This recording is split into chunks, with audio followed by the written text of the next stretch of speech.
সব কথা আমি তো তোমায় এখন খুলে বলতে পারবো না অম্বর, তবে এই কথাটা জেনে রাখো যে আর কয়েকদিনের মধ্যে যদি আমি মেয়ের বিয়ে দিতে না পারি তাহলে আমার সমস্ত বিষয় সম্পত্তি এমনকি এই বাড়িটি পর্যন্ত পরের হাতে চলে যাবে। স্ত্রীর সমস্ত সুখ দুঃখের ভাগ নিলাম বলে আমাকে অঙ্গীকার করতে হবে, কিন্তু মনে প্রাণে জানবো এটা সত্যি নয়। অথচ অগ্নি ব্রাহ্মণ সাক্ষী রেখে আমাকে প্রতিজ্ঞা করতে হবে। না না, এত বড় মিথ্যাচরণ আমি করতে পারবো না। শপথ করো, বিয়ের পর থেকে আমাদের আর কোনো সম্বন্ধ থাকবে না। দেবতার সামনে দাঁড়িয়ে শপথ করলাম, বিয়ের পরে আমাদের মধ্যে আর কোনো সম্বন্ধই থাকবে না। অম্বরদা, আর দেরি করলে তো গাড়ি ধরতে পারবেন না। কিন্তু মৃগাঙ্ক তো এখনো এলো না। আচ্ছা চল। ওটা আমাকে দিন। থাক ভাই, আপনি ভুলে যাচ্ছেন অম্বরদা, এখন আপনি টোলে দাঁড়িয়ে, এখন আপনি আমার অধ্যাপক। দিন।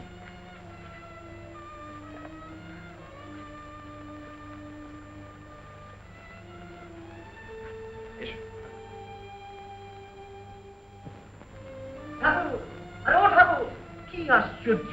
আরে আমাকে কথা দিয়ে তুমি পালাচ্ছ?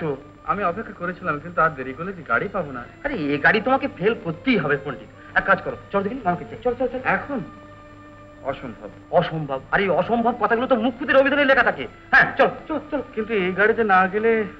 পণ্ডিত, ভালো চাল তো চলো, নইলে পাত পেয়াদা পাঠিয়ে তুলে নিয়ে যাবে বলছি। হ্যাঁ, আপনি গিয়ে শুনিয়ে আসুন নাম্বারটা, আমি বরং এগুলো নিয়ে ততক্ষণ কেন এগুলো নিয়ে ঝামেলা করছেন? ওগুলো পরে লোক দিয়ে পাঠিয়ে দেওয়া হবে। চল চল চল। আরে চলো, দেরি না, চল।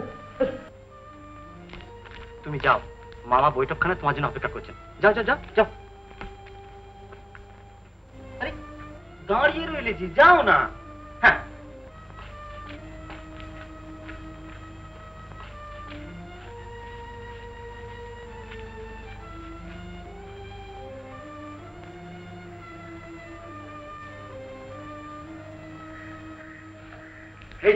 এসেছ?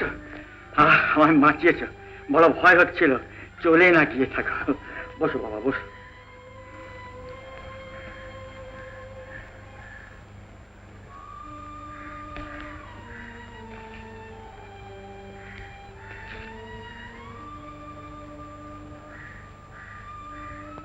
আমায় যদি একটু তাড়াতাড়ি ছেড়ে দেন। অম্বর, আমার সবকিছু আজ তোমার উপর নির্ভর করছে, তাই আমি তোমায় ডেকে পাঠিয়েছি। তুমি হয়তো আমার কথা বিশ্বাস করতে পারছো না, কিন্তু আমি সত্যি বলছি যে আজ তোমার দয়ার উপরই আমার মান, সম্ভ্রম, সুখ, ঐশ্বর্য সবকিছু নির্ভর করছে। বেশ তো, আমায় কি করতে হবে আদেশ করুন। সব কথা আমি তো তোমায় এখন খুলে বলতে পারবো না অম্বর, তবে এই কথাটা জেনে রাখো যে আর কয়েকদিনের মধ্যে যদি আমি মেয়ের বিয়ে দিতে না পারি তাহলে আমার সমস্ত বিষয় সম্পত্তি এমনকি এই বাড়িটি পর্যন্ত পরের হাতে চলে যাবে। এই বিপদ থেকে একমাত্র তুমি আমাকে রক্ষা করতে পারো। আমি বাণীকে বিয়ে করে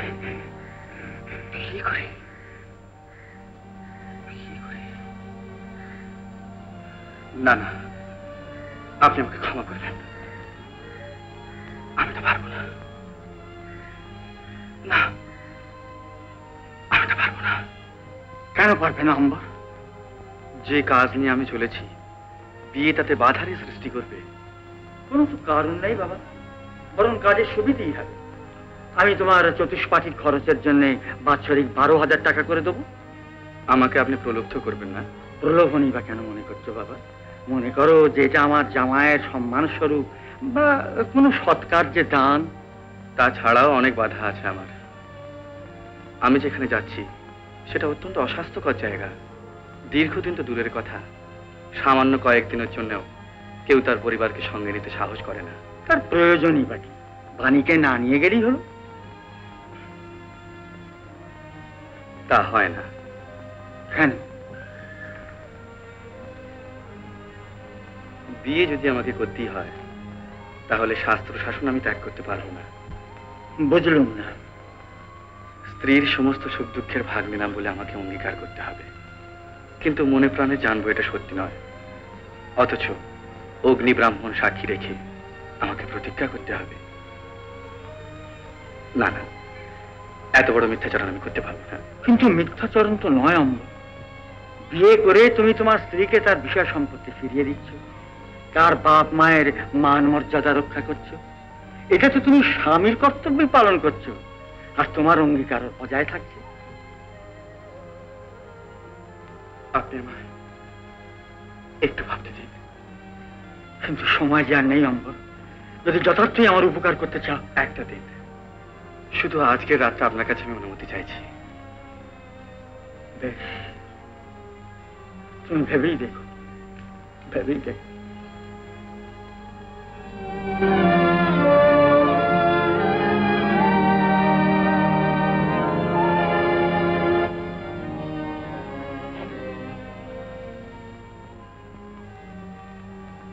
বাবা, এমনি করে কি তুমি পানিকে সুখী করবে ভেবেছিলে?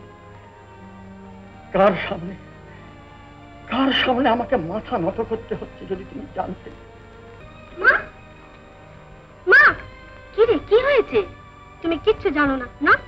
যেখানে যত হতচ্ছাড়া আছে খুঁজে না আমার সঙ্গে বিয়ের সম্বন্ধ করছো। ছি বানি, এই কি তোর পুজো পাঠের ফল?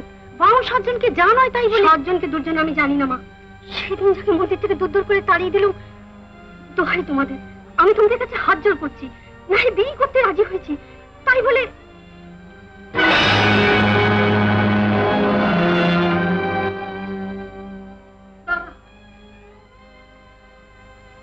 হাত পা বেঁধে তোমরা আমাকে নদীর জলে ফেলে দিলে না কেন? তাহলেই তো সব লাটা চুকে যেত। বস মা, আমার কাছে একটু বস। তোমরা যা ভাবছো তা হবে না। আমি কিছুতেই গরিব মুখ্য বামুনটাকে স্বামী বলতে পারবো না। হে আমার পাপের প্রায়শ্চিত্ত, তার হাত দুটো ধরে যখন আমি দয়া ভিক্ষা করি, তখন কি আমি কম অপমান বোধ করেছিলাম মা? তাই চলো বাবা, আমরা কোন দূর দেশে চলে যাই। দাদা বাবু রইলে বজায় থাক। যাবি মা, যাবে? তাই চল মা, সর্বস্ব ছেড়ে তোকে নিয়ে কোথাও চলে যাই। না বাবা, আমি যাব না। কেন মা, সারা জীবন তুই অসুখী থাকবি? অসুখী গেলেও তো আমি সুখী হব না বাবা। আমার জন্য তোমরা সর্বশান্ত হবে, সামান্য মাসহারা নিয়ে সারা জীবন বিদেশে কাটাবে, এ আমি কি করে চোখে দেখব? তাছাড়া আমার রাধা বলল, না না না, তোকে ছেড়ে আমি যেতে পারবো না বাবা। তবে আমি কি করবো? আমায় বলে দে, আমায় বলে দে বানি। কত জন্ম তপস্যা করলে তোমার মতো বাবা পাওয়া যায়? আমি স্বার্থপরের মতো খালি নিজের কথাই ভাবছিলাম। আর আমি আপত্তি করবো না বাবা, তুমি দেখো আমি হাসি মুখে।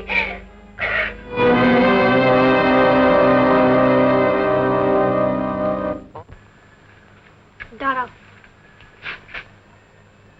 তোমাকে একটা কথা বলতে চাই। বাবাকে কি উত্তর দেওয়া হয়ে গেছে?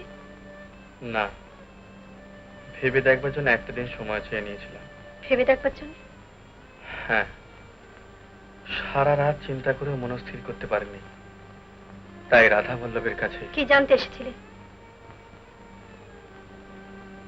বিয়ের পর স্ত্রীর সকল ভার স্বামীর, একের পাপ পুণ্যের ভাগী অন্যজন, তাদের সাধনা এক, সিদ্ধি এক। থাক, বাবাকে কি উত্তর দেবে?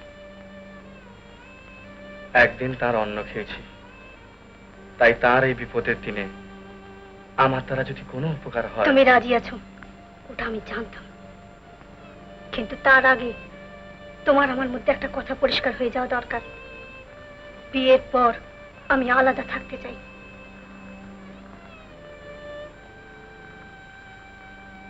বেশ, আমাদের কোনো দিন দেখা সাক্ষাৎ হবে না, বা কেউ কারুর খোঁজ খবর নেব না। তাই হবে।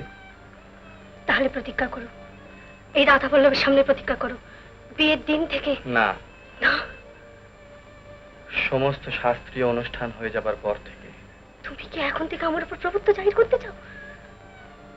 ধর্মের যা নির্দেশ, আমি তা পালন করতে বাধ্য। বেশ, আমি রাজি। শপথ করো, বিয়ের পর থেকে আমাদের আর কোনো সম্বন্ধ থাকবে না। দেবতার সামনে দাঁড়িয়ে শপথ করলাম, বিয়ের পরে আমাদের মধ্যে আর কোনো সম্বন্ধই থাকবে না।